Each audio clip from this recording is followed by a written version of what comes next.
ہم میں سے ہر شخص زندگی عمدہ گزارنا چاہتا ہے اور ہر شخص کو لمبی زندگی کی طمع اور لالچ ہوتی ہے، اور پھر اس زندگی میں اگر مال و دولت کی فراوانی بھی ہو تو کیا ہی بات ہے۔ تو آج کی ویڈیو میں آپ صلی اللہ علیہ وسلم کی ایک حدیث مبارک بیان کرنے جا رہا ہوں، جس میں آپ صلی اللہ علیہ وسلم نے رزق میں وسعت اور موت میں تاخیر کے لیے ایک چھوٹا سا عمل بتایا ہے، جس پر عمل کرتے ہوئے ہم یہ دونوں نعمتیں حاصل کر سکتے ہیں۔ السلام علیکم، آپ دیکھ رہے ہیں مائی ڈیپ تھاٹس۔ بخاری اور مسلم شریف میں حضرت انس رضی اللہ تعالی عنہ کہتے ہیں کہ رسول کریم صلی اللہ علیہ وسلم نے فرمایا، جو شخص یہ چاہتا ہے کہ اس کے رزق میں وسعت اور فراخی اور اس کی موت میں تاخیر کی جائے، یعنی اس کی عمر لمبی ہو، تو اس کو چاہیے کہ وہ اپنے رشتہ داروں کے ساتھ حسن سلوک اور احسان کا معاملہ کرے۔ اس حدیث کی تشریح میں ایک سوال یہ پیدا ہوتا ہے کہ اسلامی عقیدے کے مطابق رزق کتنا انسان کو ملے گا یہ اللہ تعالیٰ کی طرف سے مقرر ہے، اور موت کس وقت کس کو آئے گی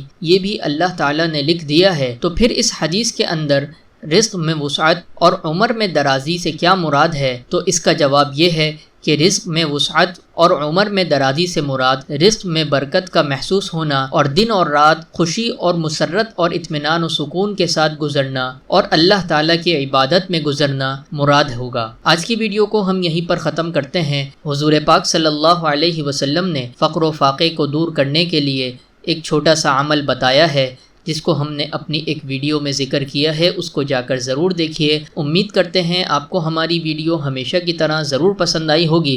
اگر پسند آئی ہے تو ضرور لائک شیئر کریں اور کامنٹ کر کے بتائیں کہ آپ کو ہمارا کام کیسا لگا، اور اگر آپ نے ابھی تک ہمارے چینل کو سبسکرائب نہیں کیا ہے تو ابھی سبسکرائب کر لیں۔ ملتے ہیں اگلی ویڈیو میں، تب تک کے لیے اللہ حافظ۔